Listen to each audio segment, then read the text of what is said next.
I am wasted. And I don't mean drunk, I mean exhausted. 2020 has been an interesting year so far. I have made a couple of business mistakes, but I've learned a lot of lessons in 2020. And I have definitely gotten myself in a bit of a situation where my energy expenditure far exceeds what I have the capacity for. And I'm just drained at this moment. But I thought, what a better time to get on and do a podcast and share with you guys the mistakes that I've made in business in 2020 so that y'all don't make the same mistakes. And if you are a solo practitioner or if you own a bigger business, I think you'll get a lot out of hearing these 3 things that I think were the biggest mistakes that I've made so far in 2020 and things that I'm going to adjust and correct and pivot so that I don't make these errors again, and hopefully you don't either. That's coming up on today's Physio Mission Podcast. Hello and welcome to the Physio Mission Podcast. I'm your host, Dr. Jared Cooper. This podcast is dedicated to helping young, aspiring physical therapists navigate the muddy waters of what has now become our profession. I want to help you maximize your impact, your income, and your freedom. Throughout this podcast, I'll be interviewing mentors, clinical gurus, and successful business owners who have paved the way and shown us how it's done. Along the way, I'll also be sharing with you some secrets to my own success and how I started a private practice from scratch, developed an amazing team, and built and grew it to a 7-figure business. So without further ado, let our mission begin. Mistake number 1. There is no worse time to try to hire somebody than when you need them. I would say this is probably the biggest mistake that we made. And I'll tell you the situation that we're in right now. We are currently in the process of trying to hire a physical therapist and 3 aides all at the same time. And we're transitioning one of our aides, who has been an amazing team member, to the front desk because my front desk / office manager, her passion is in jewelry and art and music, and she is going to go and pursue that. And so we have to replace her role. So all of a sudden, all at once, I'm losing an aide, I'm losing a front desk person because the aide is becoming the front desk person. And now I need to fill a bunch of roles. But I wasn't hiring when I didn't need somebody. I'm only looking to hire somebody now that I need somebody. But guess what? Now it's too late. Once you need somebody in your business, you've already missed the opportunity to bring in the team member that can fill the space that is going to be vacant. The reason this is so important is because when somebody moves on from your organization and there's a hole in that space, they're usually giving you 2 weeks notice. But it takes a hell of a lot longer than 2 weeks to actually hire somebody. It usually takes anywhere between 2 and 4 months sometimes to really bring on a new team member, between the process of posting on Indeed or Craigslist and going through the hiring process and really the onboarding and training and all that stuff. So if you look at 2 weeks versus 2 months, and 2 months is that's a short amount of time. It can be up to 4 or 5 months sometimes, especially when you're looking for a very specific type of person for a very specific role. You can clearly see the mismatch in the mathematics, right? So we got ourselves into a situation where it's taking us longer than we have. And so we're plugging the leak right now by bringing in some other people, bringing in old students, people that we know can fill the holes, but it's been a real struggle. Now, we brought on 2 of the 3 team members that we need. So we're getting pretty damn close to solving the problem. But the lesson that I learned is always be hiring. You really need to be looking for people all the time. Front desk people, aides or technicians, and therapists. And you can't obviously just continually hire people, but you need to be continually on the lookout for people that can be hired, even if they are somewhere else. People that live around you that are working for other people but may be unhappy. You need to be networking and getting involved with professionals that can take on roles in your organization and communicating to those people that you may have a position for them one day. You may even have to have an ad out and just something that's running at low budget, just to bring in and just sort of say to people, listen, we're not hiring right now, but we wanted to see if we can have you do some fill-in hours. Just bring people in to do fill-in work here and there. Then those people can transition into full-time work. But always be hiring. I mean, I remember Paul Goff saying that at one point in time, and I wasn't really sure how important it was, but now I actually feel it. That's the first thing that I learned in 2020. Mistake number 2, opportunity is a double-edged sword. There's this little visual I have of myself sometimes, which is that I'm like a squirrel and it's coming on wintertime and I need to get as many nuts as I possibly can, right? Stuff them in my cheeks, bring them back to my little tree hut and save up for the winter. But the problem is I'm out hunting for nuts And every time I see a nut, I get distracted by it, and I run over there, but it turns out to be a rock, right? And then there's like something else over there, and I run over there, and it turns out to be a pine cone. And that, the idea is that when you're desperate, you chase opportunities. When you're trying to do too many things really, really fast because you think you see opportunities, you start chasing them. And when it's a rush, when you can't really spend the time to invest in slowly, methodically doing something, and you're just running over here, running over there, running over here, trying to collect things that you think you need, opportunities that present themselves, it can be a real problem because it can start to run you thin.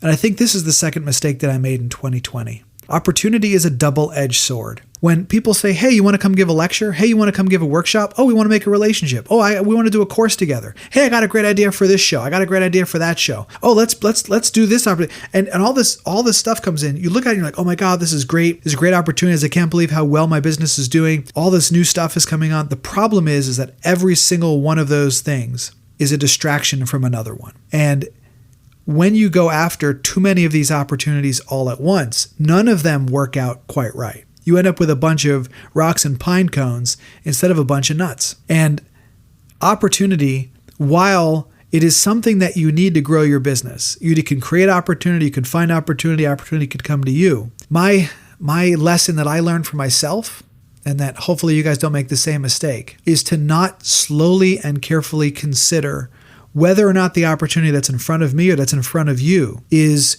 what is on your mission right now, what is in your circle of focus. If it's outside your circle of focus and it's not on task, it's not on mission, it's not something that you are currently engaged in, it's just an opportunity that comes out of nowhere, it's just a shiny object. You got to be really, really careful about going after things that seem like opportunities just because you're afraid they may not come along again. And that's ultimately what drives, I think, us going after things that are not right for us, is that we see these things, we're like, oh, when am I going to get this opportunity again, right? Have you said that to yourself? Because I know that I have. When am I going to get this opportunity again? And the reality is, opportunities come and go all the time. And there's no such thing as a once in a lifetime opportunity. There's things that will happen once in your lifetime, but they're not the only opportunity. Something better might be around the corner, or something else. Maybe you don't need all these opportunities. Maybe you need to find the one thing that you need to focus on. And that's the lesson that I learned. I need to stay on task and focus on the one thing that I need to be doing right now. I think I've learned this lesson over and over and over as a business owner and as a professional,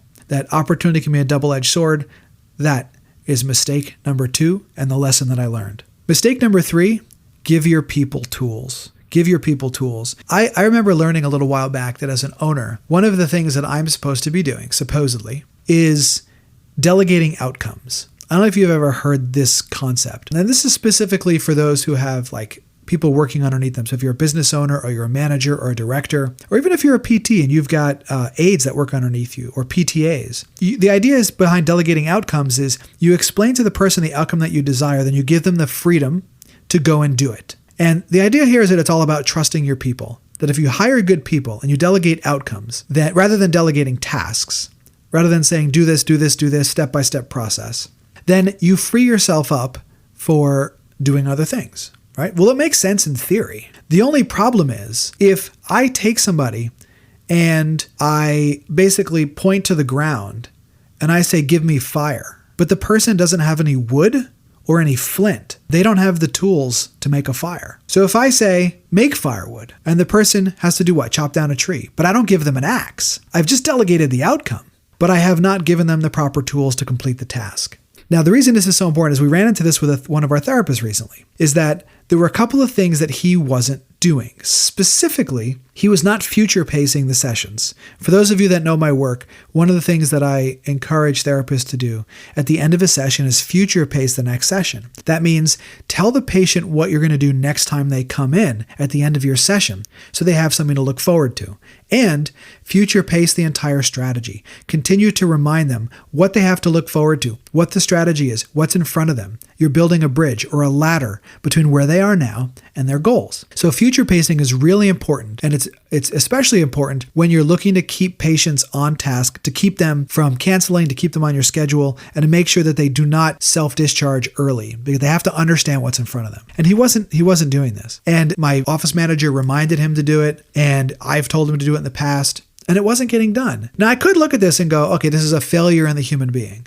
right? This is the therapist's fault. They're not listening. They're not following instructions. I'm doing what I'm supposed to be doing. I'm delegating outcomes, right? The outcome I want, do this. I want you to basically future pace your sessions so that they know this. But I wasn't giving him tools. I did not give him the right tools for achieving the outcome that I was delegating. This was happening in a second case as well, same therapist, with regard to getting notes done on time. Because, well, not really on time, but he was spending so many hours doing them afterwards. He kept saying to him, listen, you got to stay on time with your sessions. Do your notes at the end of your session, 5 minutes before the next patient comes in. And he kept running behind.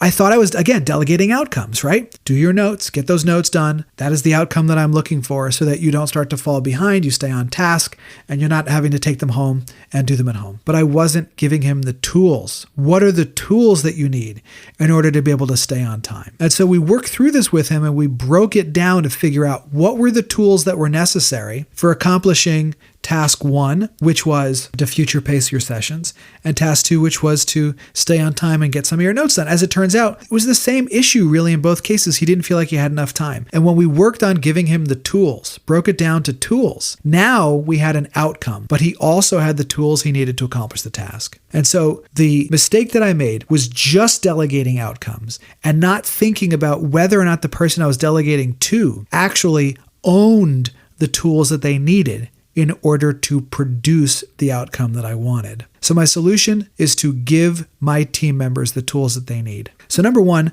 always be hiring. Number 2, opportunity is a double-edged sword. And number 3, give your people the tools that they need to get the outcomes that you desire. Thank you so much for listening to the Physio Mission podcast. If you haven't done so already, head over to PHYSIOSecrets.com and get your first masterclass for free. If you like this episode, please leave us a review on iTunes. Let us know how we're doing. This is Dr. Cooper signing off. Until next time, fuel your passion, believe in your mission, and let nothing stand in your way.